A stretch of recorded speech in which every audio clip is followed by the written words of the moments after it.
I didn't know how to do. I had this idea, so I flipped over the Bible, 1-800-NAV-PRESS, the customer service line, and I called the number, and I said, hey, I have this idea to do this album, and I don't even know if this is something you guys want to do. And the lady's like, I don't know what to do with this information. Let me put you on hold. I was on hold for like 45 minutes. And then I ended up talking to the vice president of NAV-PRESS, and he said, all right, this is a great idea. And I had him sign an NDA and fax it back to me. The reason why I want to touch on that is I think that we need to dare to do something risky and think outside the box. I think a lot of times we're afraid of failure. And I think as artists and creatives, all anybody can say is no. And so as soon as you get over no as a songwriter, and this isn't a good idea, the faster you can just accept that and move on, the faster you can develop yourself and build self-confidence. So then produced that album, and it was an incredible experience. Had a bunch of artists. I think one of the artists that John loved on there was Over the Rhine. So it was one of the artists that was on the album. And it was just an incredible experience. I co-produced it with a producer named Monroe Jones. And I knew that I needed help. I think sometimes as creatives, as artists, the temptation is I can do this by myself, I can carry this by myself, but I knew I was young, I needed to learn. So I also think as we are growing and as we are developing as songwriters and producers, if that's something you want to do, it's really important to kind of accept your strengths and own your strengths, but in the same way, accept your weaknesses. Embrace your weaknesses, because the more you can embrace your weaknesses, the faster you can grow from people around you. And I think that Nashville is an interesting, beautiful place filled with ego and insecurity. And I think that that's something that I think holds people back, is their own egos. I call it the magnifying glass. Everyone's presenting a bigger picture of who they are and what they're up to. And then when you have a room of artists and creatives and producers all wearing magnifying glasses, nobody really knows who each other are. So the faster you can take that off as a creative and be seen and known for who you are, embrace your strengths, but in the same way, embrace your weaknesses.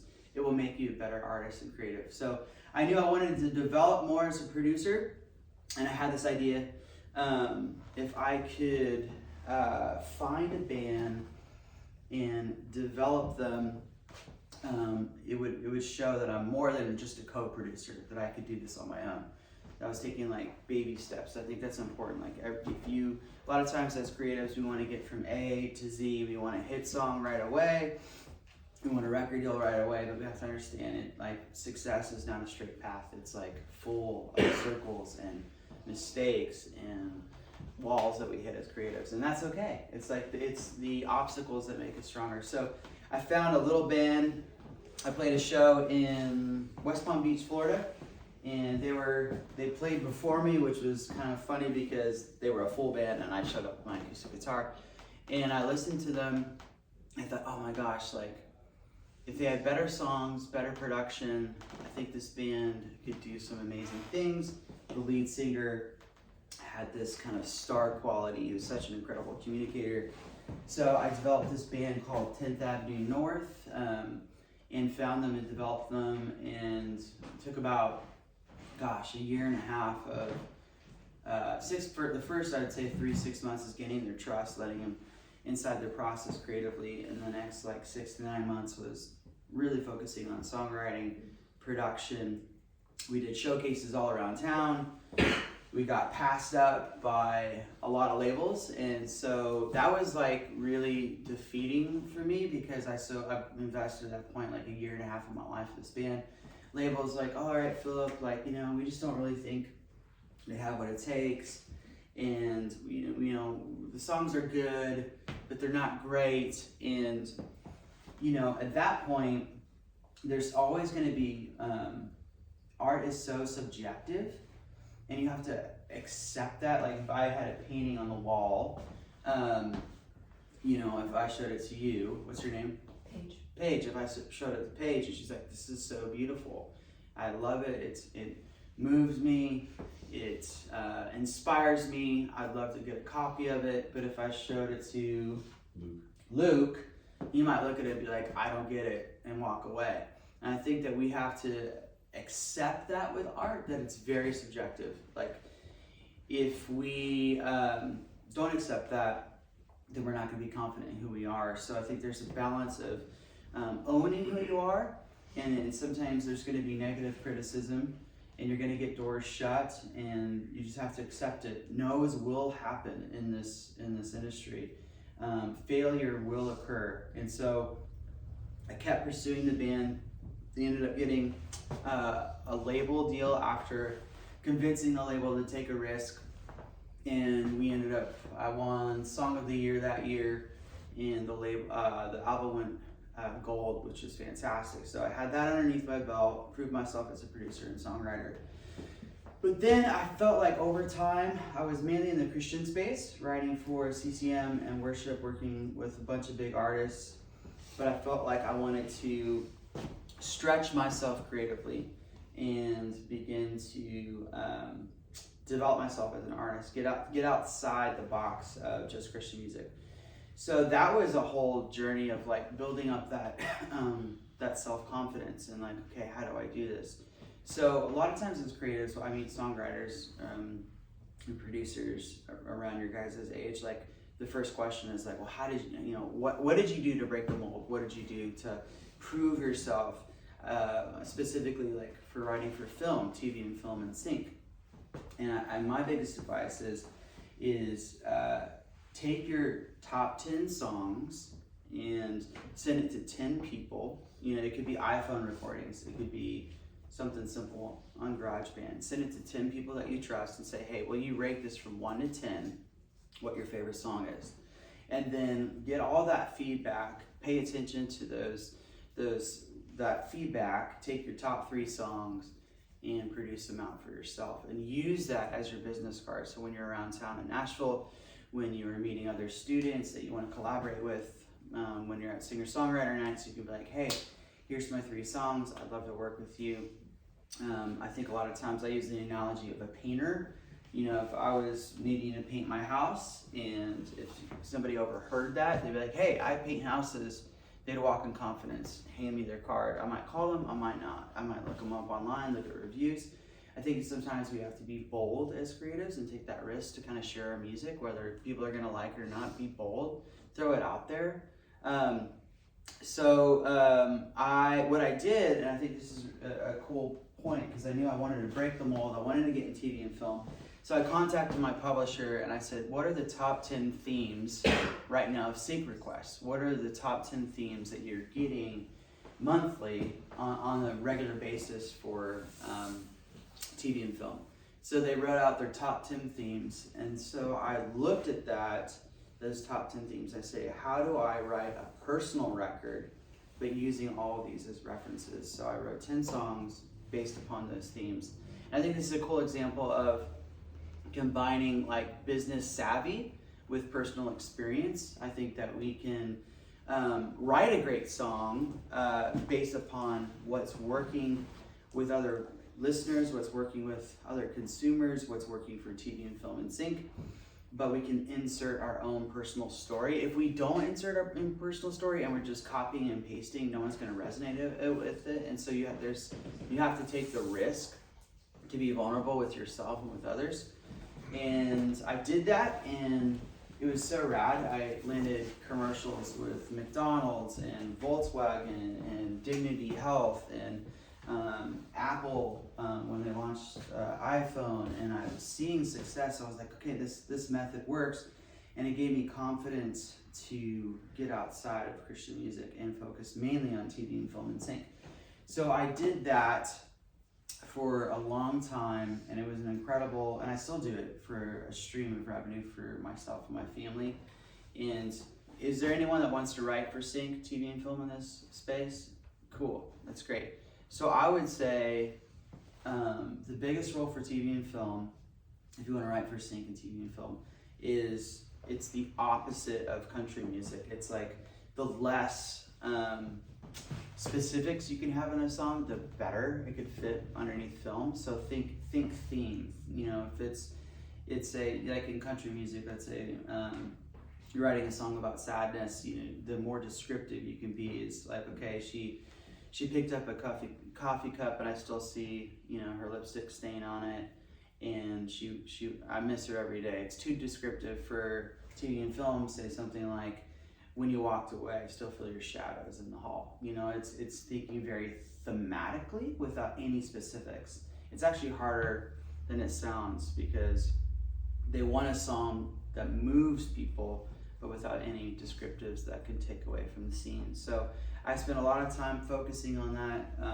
And then I was like, okay, I'm going to treat myself like a small business. And right now in the industry, the only way you're gonna have success is if you treat yourself like a small business. And by accepting that most small businesses, like a coffee shop, you know, it takes 3 to 5 years for success. And if you're not willing to do this in this room of going like, okay, this is the long game. This is gonna come with failure. This is gonna come with trying. You need to think of yourself as a small business. I know it's gonna take time and investment to build that, like any other business. And so I treated myself like a business, and I said, well, how do I diversify to create more income for myself? So I created like 4 or 5 different versions of myself for TV and film and sync. I still have it's called Gates. It's like a dark cinematic theme. It gets used a lot in like MMA fights and stuff. It's really funny.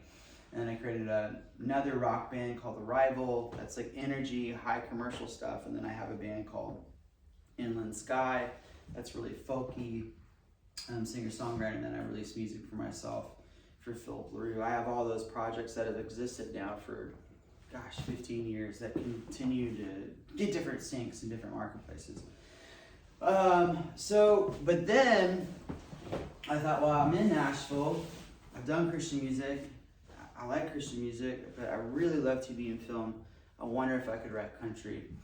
I contacted my publisher and I said, I really want to get into country music.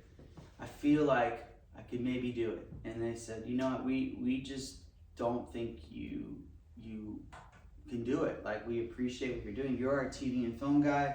Stay in your lane. Focusing on that. It's working so well. Why would you want to change that? We have country writers. But I knew in my heart I could do it. If I had it, I knew that if I could take the risk and try and learn from others, then I could maybe do it. And I think that's the whole thing of like accepting my strengths. And so my strengths at the time were like, I'm really good with melody and I'm really good with telling a story. I'm not so good with like specifics and details. So I'd walk in a room and with a country writer and I'd be like, all right, hey, this is what I'm really good at. I'm really good with melody, and I have some ideas and I have some titles. But if you could help me along the way, and because I didn't grow up in Georgia, I didn't grow up fishing and drinking beer on Saturdays. Like, I don't know what I'm talking about, but I have this idea, I have this title. So I think like when you guys are collaborating with each other, like I mentioned, or with other producers or other writers, the more you can just be upfront and honest, the faster you're going to create something that's great. You don't have to pretend like you have the best idea in the room. You don't have to pretend that you have everything. So I began to kind of sit down with folks and become friends with some country writers. At the time, Curb really wanted to sign me, so they sent me to this camp, this retreat for 3 days, and just to collaborate and write with the writers. And I ended up meeting this Georgia boy, Tyler Farr, and he had a #1 song at the time, and I was so excited to write for him, because like, oh man, I'm gonna get it. I'm writing with the artist. It's the first time I'm writing with a country artist. I gotta just blow it out of the water. And he shows up and he has chew in his mouth, and he's like, man, I don't even know why I'm here. I just finished my record. I have no idea why I'm here. My record's done. I mean, we could write something, but maybe I could pitch it to like Luke Bryan or something. He's a friend of mine, but like, I have no clue why I'm here. Immediately just felt defeated, felt like, oh, I was so excited about this opportunity. But then it ended up just leading to a great conversation about him, his girlfriend, where he's at, and he was sipping whiskey, and I had this idea. It was like, well, what if we could do like a metaphor of like, she's the whiskey in your water? And he's like, oh, I love that idea. And I'm like, oh, interesting. And it was just a natural flow. And I think by taking pressure off of having to write the hit song, we actually wrote like an incredible song. So that was a lesson for me to learn of like, sometimes we put so much pressure on ourselves to create a masterpiece that actually ends up not being that good, because we put so much pressure, we overthink the process, we overthink the story, and we ended up writing this song. He called his label. 2 weeks later, they stopped the presses, they stopped printing the album, and the song actually went #1 like 2 months later, which was so fantastic. So that opened up doors for me in the country music space. And then I thought, oh gosh, I had success in Christian, done TV and film. I still do TV and film. Now I have success in country. I really want to go to LA and start writing pop. I'll use the #1 as like a way to like get out to LA. So I started flying out to LA 4-6 times a year, getting in the rooms with big pop writers, and then my publisher sat me down and said, hey, like, you're investing a lot of time and energy in pop. We just don't think that you're a pop writer. We think your melodies are too creative. They're too arty to apply to that genre. We really think that you should focus in on TV and film and keep your feet in the water in country. At that time, I felt my ego just get so bruised, and I felt like, at first I felt like I'm gonna prove them wrong, but then I was able to sit with it. I was able to sit in my feelings. I kind of took some time off from writing, took a couple weeks off, and kind of try to figure out, okay, what am I feeling? Why am I feeling it? What are they saying? And I think sometimes like we can take criticism, and we can either walk away from it and pretend it didn't happen. We can let our egos get in the way. We can let our pride get in the way. Or the opposite is we can let insecurity happen inside us as creatives and as producers. And we get like insecure, like, yeah, they're right, and that can spiral in everything that we create because we feel defeated. But then I realized, I stood back from it and thought, you know what? I think they're right. I think they're actually right. And I started listening to the songs that I was creating in LA, and I was like, man, yeah, the melodies, these songs are fantastic, but they're too artistic. The lyrics are too deep. Maybe I am not like a pop writer. And so I think like whether that's a teacher or maybe even a close friend that's listening to you, like, hey, this is good, but like this isn't great. Like if you allow somebody in your story and you trust them, listen to that feedback. That will help you as creators, as producers, and as writers. That will actually help you. I think that now on the flip side, let's pretend that you're the critic, okay? Like, and you're listening to a song that somebody plays for you. If that person, if that artist, if that producer doesn't invite you into their story, don't give any advice, even if your idea is better than what they're creating, because that advice will come on deaf ears. If they invite you in their story, that's when you have a great opportunity to be honest. And I think a lot of times too, as creatives, like, we don't take the risk to be honest because we're afraid of offending someone. Good morning. I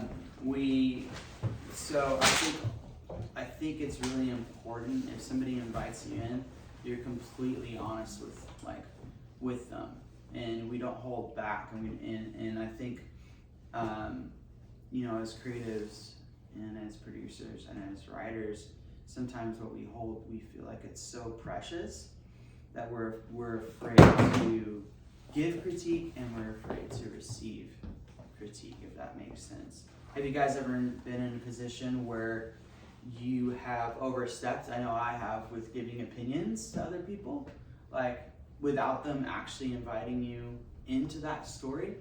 And has it gone well? Like, probably not. Even if your idea is better. And maybe for you, maybe what you're creating, you've held so precious that you're afraid to give opinions. And I would say that's just not good collaboration. Something I love about songwriting, and this is the metaphor I used throughout my whole career, and I still use it when I'm co-writing to this day, is I imagine myself in a car, and when I'm writing for myself, for my solo records, I'm holding the steering wheel. I'm leading the way. I know where I want to go. I have a title. I have a North Star that I'm headed to. But when I'm with an artist, when I'm collaborating with someone else that invites me into their story, I put myself in the passenger seat. This is specifically with artists. I put myself in the passenger seat. I let them take the steering wheel. I'll let them, maybe I go, hey, what if we take a left over there? Maybe we take it right over there. But they're the ones holding the steering wheel. They're the ones leading the way. And I just allow myself to give advice when it's needed. I would use that with each other, with your friends. If they have a great idea, don't overstep. Be willing to listen. Be willing to be honest if they invite you in. If they don't invite you in and they say, this is what I want to write, this is what I want to do, and you're not feeling it, it's okay to be like, man, I think this is a great idea. I don't know if this is really for me. I think maybe someone else could serve you better. The more you're honest with yourself and with them, you're able to serve them so they can get to where they want to go faster. And then when I'm writing with like two people, I always take the position of humility. Like, I'll put myself in the back seat. I'm like, okay, I'm gonna let these guys spit out their ideas and thoughts, and I'll sit in the back seat. And if there's a time at a stop where we need to switch positions and I take the steering wheel, I'll know that. So I think walking in with self-confidence, again, owning your strengths, but accepting your weaknesses, will serve you in so many different ways, not only in songwriting, but in this life. Own who you are, accept your strengths, accept your weaknesses. You will be a better creative and producer. So I took that criticism of pop and I realized they were right. And I think that if you're willing to be wrong, the faster you will get to being right, if that makes sense. If you're willing to be wrong, the faster you'll get to being right. So I accepted it, and I realized this wasn't somebody saying, I can't do it. This is someone saying, your time and energy and creativity would be best served somewhere else. And I accepted that, and then I was like, okay, I'm gonna double down at what I'm really good at. So I continued to write TV and film, and trailers happened, and commercials happened, and then I actually ended up going back to LA, because there's a show called Nashville, and it's funny because they, rather than having you write for the show in Nashville, they flew me out to LA like a lot to write for the show in Nashville, which is pretty funny. Because you have all these LA writers trying to write for the show Nashville. But it was an incredible experience, and I had fun. So by accepting criticism, positive criticism, I was actually ended up getting way better relationships in a natural setting, owning who I was musically in LA. So I think sometimes it's a timing thing. I think, again, we as creatives want to go from A to Z so quickly. And if we're patient with ourselves, if we're patient with others around us, and we trust the process, then we'll actually end up getting where we're actually really supposed to go. And I think it's really important. So then I wanted to do a solo record, and so I had all the success as a producer and as a writer, but I knew that I wanted to do a solo album. But then I began to realize, like, I don't want to stay in my bubble. I don't want to stay in my bubble. If I do this by myself, it's going to sound just like my ideas. So I kind of accepted, again, my strengths and my weaknesses. And I went to a producer and said, hey, will you help me? Will you stretch me?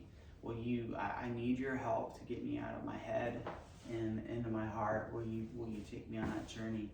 And I think that despite our successes, maybe you do a showcase and it's incredible and people around you are applauding. Like, there's always somebody in the room that's a little bit better than you. There's always somebody in the room that has better ideas than you. It's a little bit more creative than you. Their melodies are a little bit stronger.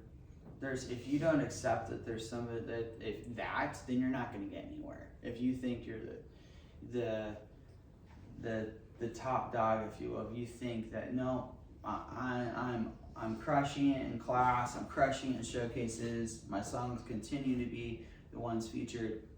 Like, if you can just accept that there's probably somebody in the room and the space that's better than you, it's so freeing.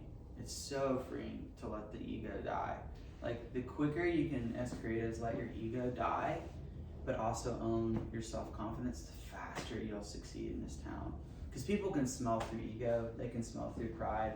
You know, I've been in so many labels, whether it's in New York, Atlanta, LA, you know, I've seen, it's usually the people that walk in acting like they're incredible, and, you know, maybe that energy gets them the first thing, but then people sniff through it and they don't have sustainability because they've made their whole life, their whole career about themselves, and they're not willing to listen to others.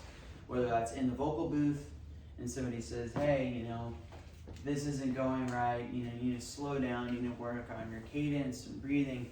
If they're so full of their own pride and not willing to listen, then the project's going to sound like that. You know, be willing to listen, be willing to learn, be willing to accept there's probably somebody in the room that's a little bit better than you, and don't let that defeat you.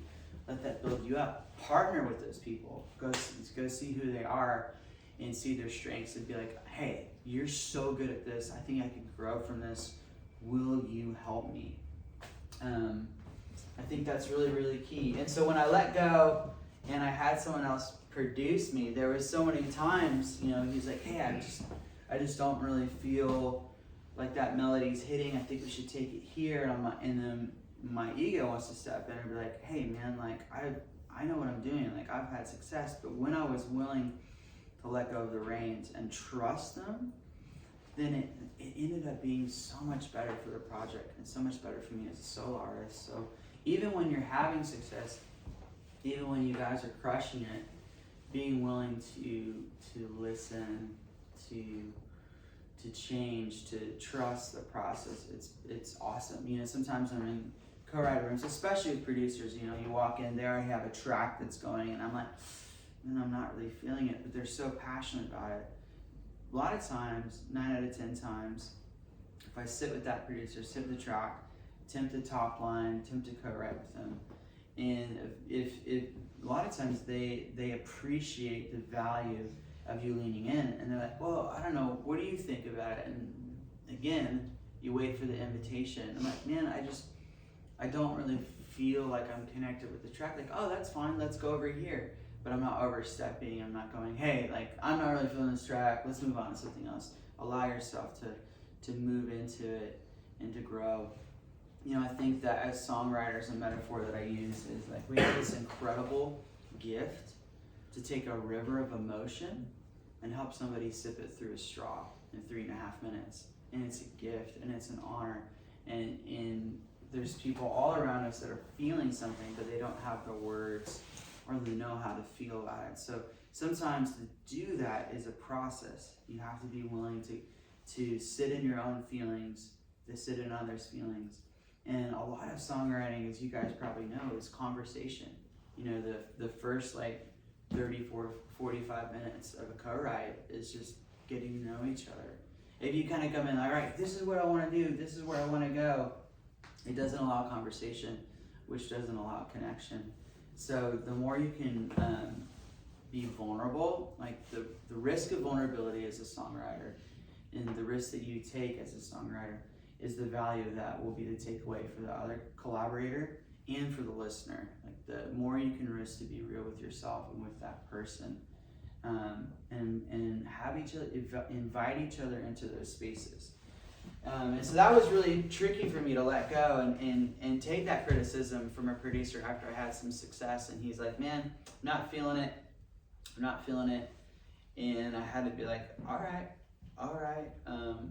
I trust you, and let go. And every time I allowed my ego to kind of surrender to the process, I walked away with a better song, a better experience, and then it connected with people. So, do you guys do a lot of collaboration with friends and people, or yeah? What are some of the lessons that you guys have learned in that process? Anyone? I think it's important to be able to wear two different hats. I think we talked about it in the songwriting class last semester, but just be able to remove that barrier and talk as a professional rather than, especially when working with friends. Yeah, so kind of treat it like a profession and kind of setting aside. Are you saying setting aside the friendship aspect? Okay, cool. Anybody else?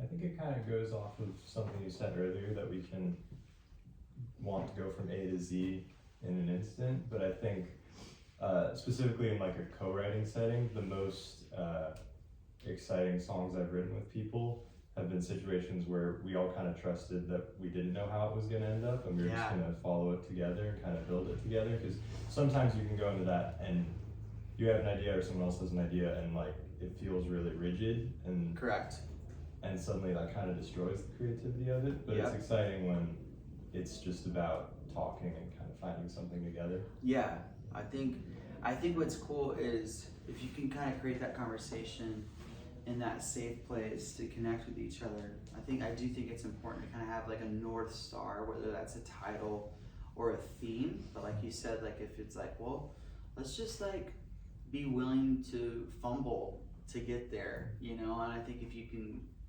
walk in that mindset, then it's actually more fun. It creates more of like a collaboration. It's like, yeah, I think that spirit of collaboration is great. That's awesome that you do that. Anybody else out of curiosity?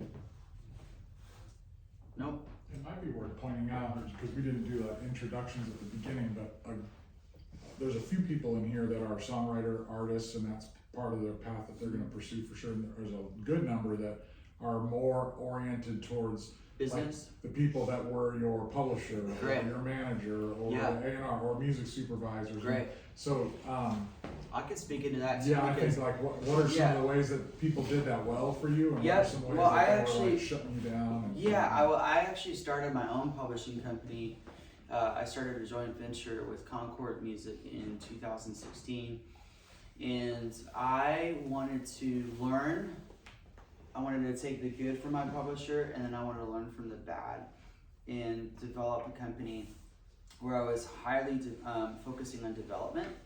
And I think that I was looking for a couple key factors. I was looking for somebody that was obviously talented as a songwriter and a producer, but needed some self-confidence, needed a cheerleader. And so as a publisher, I found an incredible, one of my first signings was this. I met her at church. She was playing the piano behind me, and I looked back and she was singing these harmonies. I was like, you are so talented. What are you doing with your life? Well, I moved to Nashville and I might do music. I don't know. Her shoulders were down. I said, can you just send me a couple songs of what you're up to? And I listened. I was like, okay, there's gold in here. It just has to be dug out a little bit. And so we spent a lot of time as a publisher. I spent a lot of time of listening and understanding her story. And then when you understand an artist or a producer's story, then you know how to like help them and serve them. And rather than telling them what to do, it's more of inspiring them of what they could do and painting that vision very clear. Like, I think with your gifts and talents, like TV and film would be incredible for you, and helping them identify their strengths. And what was so cool, her name is Lauren Stram, and we decided to come up with a different name for TV and film, so she kind of create this like persona of who she is. So she created this artist named Flurry, and it was so rad. It took off in TV and film. She started getting so much success, specifically in trailers, because she has this like haunting voice. And I watched her from shoulders down, feeling insecure, to like throwing crazy makeup on and being Flurry and doing music videos, and watching that process in a 12-month, 16-month process was so great. So if you want to get into the publishing space, if you want to get into the sing space where you're kind of overseeing artists, most of it is actually being a cheerleader, you know, being on the sidelines, being willing to inspire them, not telling them what to do, but what they could do, and then allowing them to figure that out. And obviously, you know, listening to songs, spending time with them, figuring out the right co-writes that make sense. A lot of publishers, they make the mistake. They find great talent, they find a great producer, and then they just start throwing co-writes just to fill up their calendar, to kind of prove that they're doing their job, or like, okay, this would be great, this would be great. For Lauren and for a producer named Jeremy Latito that I signed as well, he's done some incredible stuff as a producer. And both of these producer writers, I was the first publisher that took a risk on them, which is really great. But I didn't want their calendars just to be filled with noise. I wanted it to be filled with intentionality. And I think that if you're trying to hone in and help somebody, it's not about how busy they are, it's about how successful a write's going to be, even if that's one day a week.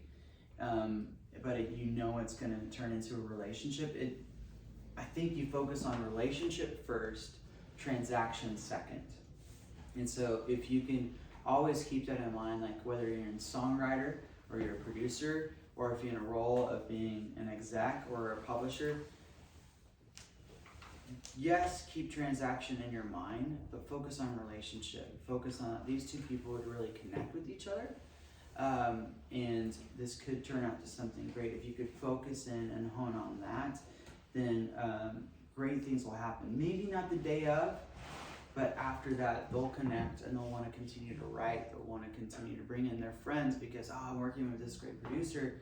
We had this great time together. So whether you're a songwriter or if you're a senior level role, relationship first, transaction second. And if you can keep that in your mindset, the higher probability of success. Because then also, for my writers that I would sign, they felt like I cared about who they are, not what they were creating.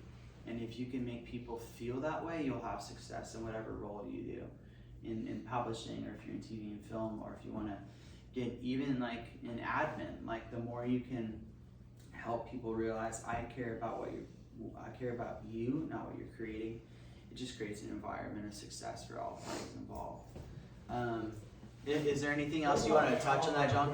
When you've had those people, when you're in that artist, producer, songwriter role, Yeah. and someone needs to give you critique, Yeah. what are ways that it works and techniques that they've had? Think about whether it's Jim or whoever had to say, this is great, keep going, and it was rah-rah, or I don't know, and sometimes you were able to hear the I don't know and the coaching and respond, and sometimes you rejected it.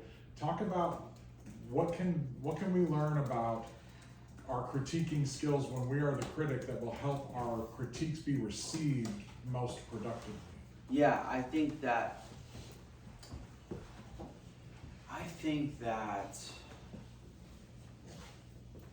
if, unless you create conversation, your criticism won't be heard. So you have to, like for instance, if I've worked with a lot of new artists that kind of, all right, this is what I'm gonna write, this is what I'm gonna do, and by hearing the why and understanding the why, it helps us actually get to where they want to go. Maybe not in the direction of where they thought they were going to go, but I took time and energy to understand the why behind it. I think that there's been times where people have offered criticism that have been hurtful in my career, and I think by accepting the fact that art is subjective, like I talked about earlier, like, okay, they don't get what I'm doing, like, that's actually okay. like it's okay. But then stepping outside of myself and being willing to listen and learn, even if I don't think that they're, at first maybe it was too abrasive or too strong or too pokey, if you will. Like there might be an element of truth in there, and if I miss out from learning, then I'm not going to grow. So whether that's family or friends, close friends, like it's not very good. Being willing to ask the why, like, well, what makes you feel that way? Because everybody's, everybody has feelings, and if you can take personal offense aside and be willing to kind of go like, well, what makes you feel that way? Be curious, because then they're gonna have to sit in, why do I feel this way? And they'll give you a better answer and to help you kind of understand where they're at, and then you'll be willing to kind of learn through that. I think a lot of times you're like, whatever, you walk away from a critique or advice and you don't take the risk of like, well, what makes you feel that way? If you're in a room with a collaborator or you're wanting to sign an artist and you have an opinion, like, hey, I really think we should go this direction, and the artist goes like, I'm not feeling it, and you kind of like, oh God, like, geez, like it was just an idea, and you like walk away, but you're like, well, what makes you feel that way? It invites conversation. So always conversation first, critique second. And I think that's just like a rule of thumb that has created a lot of success for me. And there's going to be times where you hunt for gold in a criticism and you realize that they just don't get it. Like they don't understand. And you're going to have to not let insecurity dominate your feelings and your thoughts and what you create, because I think that if we allow an opinion to kind of fester inside us and create insecurity, then we will miss out on the opportunity to kind of walk in self-confidence. So there's a big difference between self-confidence and ego. And I think that as creatives, we are insecure. We want people to like us. We want everything that we do to be the best thing. We if I was making this chair here and I put in like a month of making this chair, and I brought it to John. I said, what do you think about this chair? And isn't this a great chair? And he goes, I don't know. I don't like the way it's swiveled. I don't like how the arms do that, and I don't like the color. Can you make it gray? I'd be like, yeah, I could do that. I'd go back in, make it. I wouldn't take personal offense because it's a chair. With songs or with working with artists or with people are putting their heart on the line, and you have to hold it more carefully. And I think that before you critique, before you help, you have to create conversation.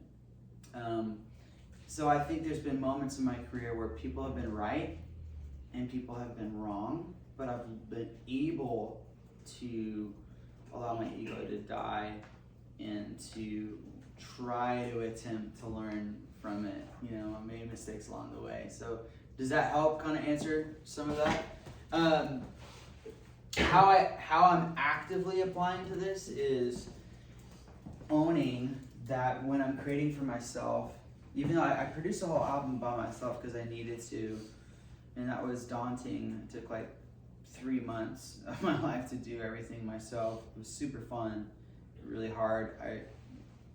I just made a new album. It's out, called Carolina, and this is a really cool moment because I did my own songwriting camp. I was invited some producers and friends like, hey, let's take 2 days. I'm writing a solo record. Would you sit with me? We rented a house in East Nashville and got together, and this writer, incredible producer, look him up, his name's Dan Fernandez. He's so special. I was like, well, even though we were writing for my solo record, I was like, well, Dan, what do you want to write?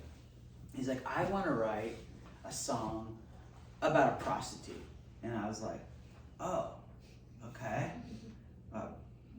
All right. Like, well, why are you feeling this way? What's going on? He's like, I don't know. I was listening to some old records and I just think it'd be an interesting subject matter. I was like, okay. So we're like, well, what's this prostitute's name? And we were like, I don't know. And I was like, oh, let's do something like, what's the backstory of this prostitute? Like, what's her story? We ended up coming up with this name, Carolina. And it's a really great song. We wrote it and basically from the standpoint of a lover riding to Carolina, of helping her see her value is more than what she thought she was. And so then I wrote this song. I leave the songwriting camp. It's for my record. It's like I wasn't expecting to write a song about a prostitute, but this is so cool. It's such a beautiful song. And I stepped away from it and I thought, oh wow, like what if I make a whole concept record about Carolina and about these two lovers? There's a lover, Jonathan's her lover, and then it's Carolina. And I kind of dreamt up this idea of that it's a conversation back and forth of Jonathan falling in love with her and them getting together, and then her running away from love because of her fear of abandonment and trauma, and then them coming back together. And so by being willing to like listen to a weird idea, it actually led to a whole EP that we did together. So be willing to chase weird, like be willing to like get outside your comfort, space. We're like, oh, that doesn't really sound like me, that doesn't really feel like me, that doesn't resonate. Like just try, just try it. Like see where the river of creativity takes you. It's so fun to take risks as a creative. And how that could apply in business is, you might sit down with somebody and they might go, hey, I really want to try this angle here. And it might be like, that doesn't make any sense to me. But if you trust the person, and then you can trust the process. Be willing to learn from those around you and be like, well, let's just give it a go, And I would encourage you, if you want to get in the publishing space, if you want to be in the music space at a senior level, like, why can't you start practicing those methods now? Meaning, listen to the creativity around you and be like, hey, I think you're really special. Like, would you allow me into the process of your songwriting so I can grow my skills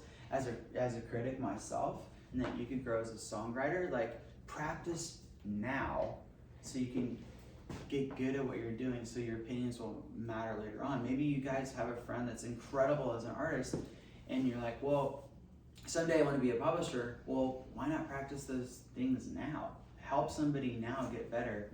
Take the risk, And maybe it's two people that are in a course, like someday we want to be publishers, and you guys connect. Like, well, who could we develop around us now? Who could we help and who could we serve now so we can grow? Like, think outside the box, think differently, take risks, because you don't know if you're in time and investment, and then that artist grows, and then they're playing shows, and then they get signed to whether it's a publishing deal or an admin deal or label deal. They'll go like, well, who is a believer along the way? Well, these two people like really helped me, and all of a sudden you get a phone call. Like, think outside the box, think differently, take risks. The more you can grow now, and because so many creatives and producers and writers are waiting for like when the big opportunity, and then they're under-equipped.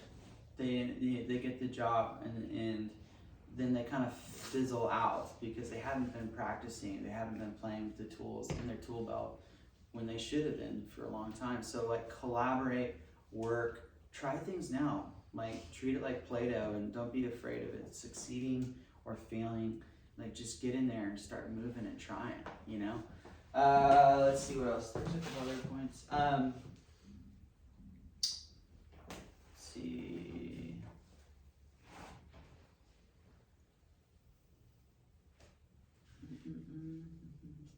Yeah, I feel like that's covering a lot of things that I wanted to cover. I'm trying to think. Seek friction, meaning it's almost fun to embrace when you're wrong. It's fun to be wrong. Don't be afraid to be wrong.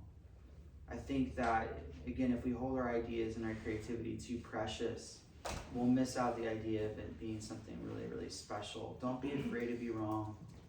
Don't be afraid to fail. Failure will happen in this business. Doors will close more than they open. You just have to accept it. Like, failure will occur. And failure doesn't mean that success won't happen eventually. So, but the more we can just accept, whether it's we want to be a publisher someday, or we want to be an artist or a writer, or we want to get an admin, like failure will occur. Failure a no will lead to a yes eventually if you don't give up. So half the people that I've worked with in the music industry that are still in the industry are people that have accepted that a long time ago, and they've been able to separate their emotions from business. If you allow your emotions to be tied into everything you do, if you take offense, if you allow insecurity to happen, if you allow your ego, then when failure happens, you feel like a failure. There's a difference between failure and making a mistake and not learning from it, and feeling like a failure, rather than going like failure will occur and that's okay. Like I'm gonna mess up, I'm not gonna get the call back, or maybe I won't get that job. Like it's going to happen. The quicker you can accept it in whatever field you're going to do in this industry, the higher probability of sustainability and success you'll have. So accept friction. In fact, walk into being uncomfortable. Accept the no's. Like the more you can be wrong, the quicker you'll be right, if that makes sense.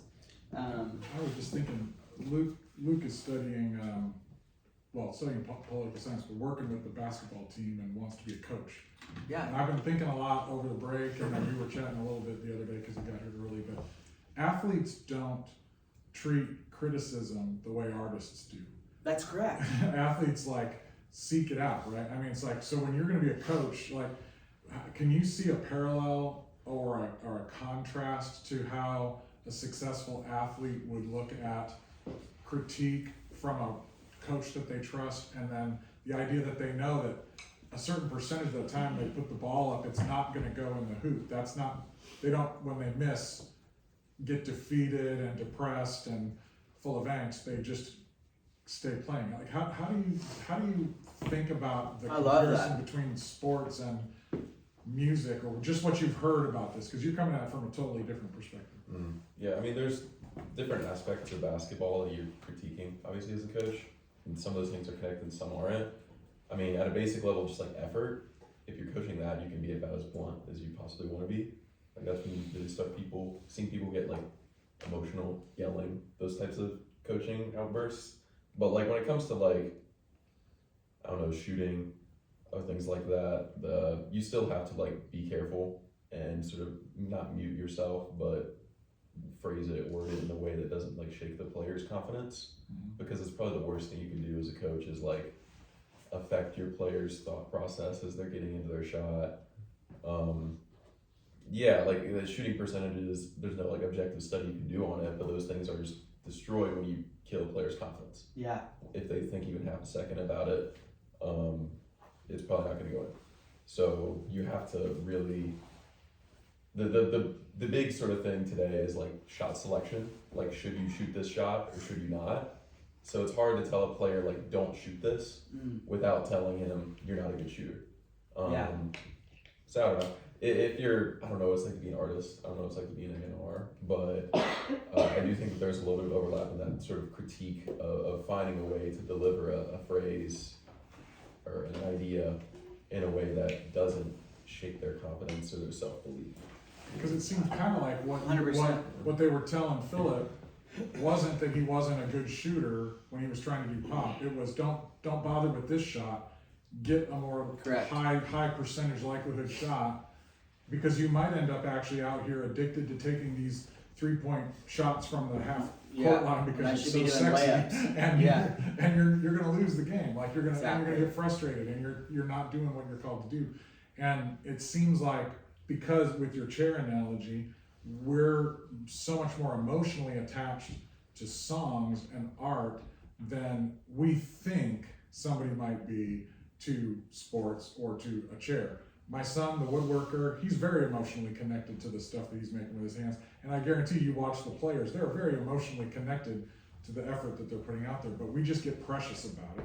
And so I just really, I felt like there was a connection there between, coaching athletes and your ability. And you the reason I asked Philip to come is because I've worked with hundreds of people in this business, but I've known very few people that are multidisciplinary and will say, I think I could do this, and then I'm going to do what it takes to actually get it done. And when I get to a wall, I'm either going to decide to Go over it, under it, around it, or back away. Mm-hmm. And Thanks, John. Phillips has done it. So, Well, I also think that athletes, they've along the way, because a lot of them have started at a young age, they're used to being corrected. right. They're used to taking correction. It's like, hey, like maybe this position would be better suited to you. Or hey, like what's your diet like? You need to change this. Or are you waking up in the morning early? Are you training? Here's some stretching you could do. They're like, okay, yes, they're focusing so much on their craft, whether that's because I was a top wrestler before I did, music. And actually that was great because my coach really believed in me, but I needed to focus on some certain movements. I rushed in and would, I didn't take my time in a match, and I liked that he was out to help me and critique me. So I think athletes they don't hold it as precious. I think some do, because mainly the ones that think that they're the ball should come to them every time they're playing. But I feel like athletes along the way have taken critique, and I think it comes to that precious thing. Like don't be so precious. Be willing to be wrong. Any of you guys who are not coming from a sports background see any parallels or think about this and how that might apply to the singer-songwriter or the artist? Or if you're coming at it from an industry perspective, like how could you apply this kind of thing in an artist development, management, A&R kind of context? You guys are smart. Come on, somebody. I want to hear your Close thoughts. the loop on this thing. I mean, it's kind of like unrelated, but I think there's also a team aspect that goes into it. Like, I think, like, if we take basketball, for example, I think every player has a cog in that wheel that makes them win. So if you think about it as like, when we talk from an industry perspective, it's the artist and the team around it that succeed, not just the artist. The artist is a cog in that wheel, but if you don't have a good manager to bring in the right stuff and good writers to help you write good music, you're ultimately not going to succeed as an artist. So I think there's parts of that, of like, you need to acknowledge that you're within a team, and that can be hard when you're really emotionally attached to the material that you make. That's a great point. I love that. Anybody else? I think it's good to like, as an artist or whatever, like know different people for different things, like because like a lot of critique is based off of respect and like you said, a relationship. So like my aunt, she's got a really good ear for good music, but she is not a good ear at all for good storytelling. So I'm gonna ask her, hey, what do you think, like this, how do you think about this sound? Yeah. And it's like she'll continue to tell me what she thinks about the lyrics too, but I'll be like, okay, just does it sound good? And then yes or no, good. That's what I need from you. And then from somebody like John, I'm like, hey, what do you think about this story? You know what I mean? And I listen to the story thing and the whole and I like, okay, good. And then like trying to like, and I guess it's the same back, like as someone giving critique, you want to have that respect and whatever. But I think everybody's, like you said, good at different things. People get different critique. So I think I would go to different people for different. That's great. That's been helpful for me. That's great. So. Yeah, like if I'm mixing, which I hate doing, I reach out to a guy that's a mixer and I go, what do you think about the bass tone? I'm not going to go to like a country songwriter that just mainly just writes on an acoustic. So that's great. And reach out to people that would help you grow in that one particular area. That's great. If that's a fantastic point. Does anybody have any questions for me? No? Oh no, it wasn't a question. It was just another example. Oh, cool. I didn't see No, you. you're good. I work in ice cream. I'm a manager at an ice cream shop. So Cool. complete left field. I like still, ice cream. Management. Moose tracks Yeah. is my go. I feel like a lot of it is just respect towards the people that you're critiquing, and do they have respect for you? Do you have respect for them? Have you shown them that respect that you have? Because they're more open to critique if you have shown them previously, like, hey, I'm for you. I want to further your career. I want to make you a better person. Show them that before you can give them critique, because then it holds more weight and they're more open to what you have to say. 100%. again, it's relationship first, transaction second. You know, in any field really. So that's awesome. I throw one quick little thing in just for you guys. You might keep in mind with that, just to put a fine nail in the sports metaphor coffin, but when you said the thing about athletes often grow up with this, in our community, in the music world, when you look at those piano players, when you look at the classical music players, they definitely grew up with that kind of coaching, with that kind of critiquing. Big time. And you see the relationship that their professors, their instructors have with them, and they're getting they're playing at levels can't even imagine, and they're still getting critique. And they appreciate it, respect it, and they respect, so maybe collaborating with some of those kinds of artists sometimes. 100%. Collaborate with a violin player, a piano player at that level, and ask them what that's like, because a lot of times when we've just picked up a guitar and taught ourselves mostly how to play, we started writing songs because we liked songs, and then we got some songwriting lessons, we got some experience, but we don't really know what it's like usually to have that level of 100%. discipline at a craft. So maybe you could borrow some of that experience. Oh, from somebody. 100%.